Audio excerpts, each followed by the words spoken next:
பேரு புகழ வாய்ந்த அழகு திருப்பூர் பொன்னகரம் பச்சையம்மன் கோவில் என்றால் நமக்கு ஒரு தாய்நாடு தலைநகரம். இங்கு ஆண்களாக பிறந்த அப்பன்மார்கள், பெண்களாக பிறந்த தாய்மார்கள், பள்ளி செல்லக்கூடிய மாணவ மாணவிகள் அனைவற்ற பேரும் அமைந்திருக்கிறார்கள். எதற்காக என்ன காரணம் நாள் தெரியுமா? இதோ பச்சையம்மன் நாடக சபா. ஆனா முதல்ல துவக்கம் செய்து மாதம் அமாவாசை திங்கள் என்று இந்த பச்சையம்மன் கோயிலுக்காக நாடகம் நடத்துவது வழக்கம். அது போல இன்று 52வது மாதமாக நாடகம் நடைபெற்றுக் கொண்டிருக்கிறது. அதனால இந்த நாடகத்தை கண்டுகளிக்க வந்த அனைத்து நல்ல உள்ளங்களுக்கும் இதோ நமது நாடக சபா கலைக்குழுவின் சார்பாக முதற்கண் வணக்கத்தை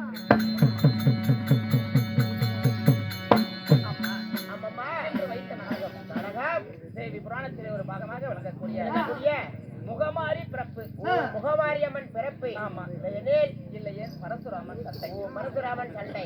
சரி சரிமா. இந்த நாடகத்தில் நான் யார்? என்னுடைய பெயர் என்ன? என்னுடைய விருத்தாந்தரங்கள் என்ன?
நாங்கள் இருந்தாலும் தங்களுடைய பெயர் என்ன? என்னுடைய பெயரோ ரேணுகாதேவி என்று சொல்லலாம். ஓ, ரேணுகாதேவி. ஆமா, அப்படி ரேணுகாதேவியாக நீங்கள் இருந்தாலும் உங்களையும் பெற்றெடுத்தாங்கல்லவா தாய் தந்தை யார்? என்னுடைய தாய் தந்தை யார்? யாருமா? எப்படி பிறந்தேன்? எப்படி பிறந்தேன்? யாரால் பிறக்கப்பட்ட? யாரால பிறந்த? யாரா உள்ள அப்படி போட்டுக்கிறது? வேண்டாமாமா சொல்லு பாக்கலாம். யாருமா?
தேவியாக நீங்க இருந்தாலும் உங்களையும் பெற்றெடுத்தாங்க அல்லவா தாய் தந்தையா? உன்னை போல ஒரு தாயின் அங்கத்தில் பிறந்தேனா? இன்னும் எப்படிமா? எப்படி பிறந்தேன்? எப்படி பிறந்தீங்க? அம்மா நானோ ஒரு யாகத்தில் பிறந்தவள். யாகத்தில்? ஆமா. எப்படி? அம்மா அந்த கபில முனிவராகப்பட்டவர் ஆனால் ஒரு புத்திர காம யாகம் செய்ய சரி சரி அந்த முனிவரின் யாகத்தில் பிறந்தவள். சரி சரி சரிம்மா.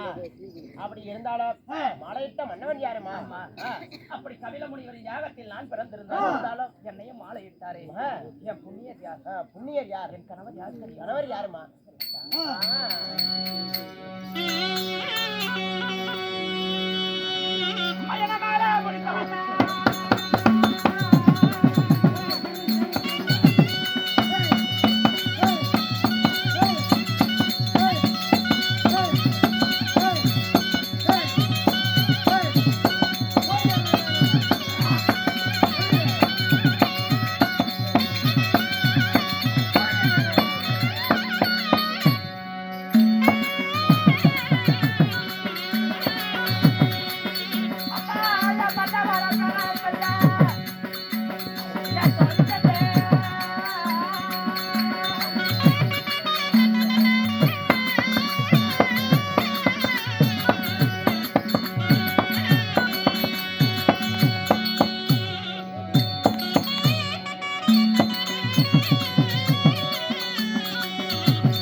அப்படி யாகத்தில் நீங்க பிறந்தாலும் உங்களையும் தொட்டு தாலி கட்டினாங்க அல்லவா கணவன்? அம்மை மிதித்து அருந்ததி பார்த்து பார்த்து பச்சை பந்தரைத்து 10 பேர் முன்னாடியே 10 பேர் முன்னாடியே தொட்டு தாலி கட்டிய என் கணவர் யார் தெரியுமா? அம்மா ஆனால் ஒரு கற்புடைய மாதராகப்பட்டவர் தன் கணவர் பெயரை ஆனால் சொல்ல மாட்டாங்க. ஆமா, அதெல்லாம் கற்புடைய மாதிரிகள் தான் சொல்லக்கூடாது. நீ சொல்றதுக்கு என்ன? அங்க போக வேண்டாம். இதுல போய் என்னடா சொல்லுமா? ஆனால் என்னுடைய கணவர் பெயர் எனக்கு தெரியும், உனக்கு தெரியும். ஆமா, இங்க இருக்கக்கூடிய சபையருக்கு தெரியாதல்லவா? தெரியாதுமா. அதனால ஒரே ஒரு தடவை மட்டும் என் கணவர் பேரை சொல்றேன். பெயரோ தும்பி விட்டாங்க. பரவாயில்ல. ஆராய தும்புறது நல்ல சக்கர மஞ்ச மாதிரி ஐயா ஏற்கனவே 7:30 இருக்குது. ஐயா நீ வேற தும்பி விட்ட. சிரிக்காதா? அவளை அழகா இருக்கிற. அப்பா என்னுடைய கணவர் பெயரோ தவத்திலே சிறந்து விளங்கக்கூடிய ஜமதக்கனி முனிவர் என்று ஜமதக்னி மகாமுனிவர். சரி சரிமா. அப்படி ஜமதக்னி மகாமுனிவரை மாலையிட்டு இருந்தாலும் புத்திரபாக்கியம் உண்டா? அப்படி அவரை திருமணத்தை செய்து இருவருக்கு எத்தனை பிள்ளைகள் பிறந்தது? சரியாக 5 பிள்ளைகள் பிறந்தது. 5 பிள்ளைகள். யாராரு? வாசு, வாசு, விசு, விஸ்வாசு, பரஞ்சோதி, பரசுராமன் என்ற 5 பிள்ளைகள் பிறந்தார்கள். சரி சரி சரிமா. அப்படி 5 பிள்ளைகள் பிறந்தார்கள். அம்மா 4 பிள்ளைகளும் ஆனால் தாய் தந்தைய இடத்துல இருக்கிறாங்க. ஆனால் என் இளைய மகனாகப்பட்ட பரசுராமன் எங்க இருக்கிறார்? இமயமலை சாரலிலே